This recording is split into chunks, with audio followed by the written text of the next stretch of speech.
Hi అండి. Welcome back to our channel. ఈరోజు నా స్టైల్లో చికెన్ కర్రీ ఎలా చేయాలో చూద్దాం. ముందుగా ఒక ప్యాన్లో ఆయిల్ పోసుకొని ఆయిల్ హీట్ అయిన తర్వాత ఆనియన్స్ వేసుకుందాం. ఆనియన్స్ కూడా బాగా మగ్గిన తర్వాత టమాటో, పచ్చిమిర్చి వేసుకొని బాగా మగ్గనిద్దాం. ఇవి మగ్గేలోపు చికెన్ని శుభ్రంగా కడుక్కుందాం. ఈ కడిగినటువంటి చికెన్ని ఈ మగ్గినటువంటి టమాటాలో వేసేద్దాం. వేసుకొని బాగా తిప్పుకున్న తర్వాత దీంట్లో సాల్ట్, పసుపు ఈ రెండు యాడ్ చేసుకుందాం. ఇవి యాడ్ చేసుకొని తిప్పుకొని ఈ చికెన్లో నీరంతా బాగా మగ్గిన దాకా ఉంచుకుందాం. ఈ చికెన్లో నీరంతా మగ్గితేనే మంచిగా టేస్ట్ వస్తుంది, నీసు వాసన అనేది రాకుండా ఉంటుంది.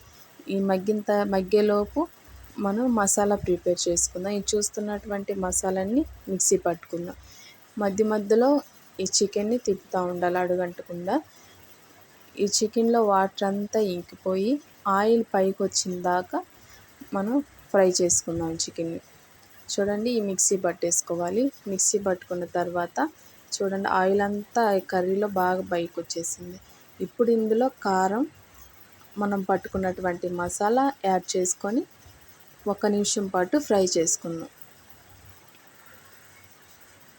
1 నిమిషం పాటు ఫ్రై చేసుకున్న తర్వాత మనకు కావలసినటువంటి ఎసురు పోసుకుందాం.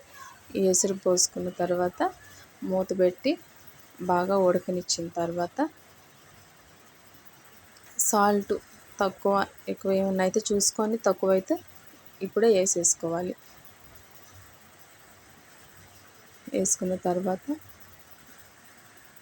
లాస్ట్లో ఇంకా కొత్తిమీర వేసుకొని 1 నిమిషం పాటు మగ్గనిస్తే, లో ఫ్లేమ్లో మగ్గనిస్తే ఆయిల్ అంతా పైకి వస్తుంది. అంతేనండి, Emmy tasty chicken curry ready అయిపోయింది.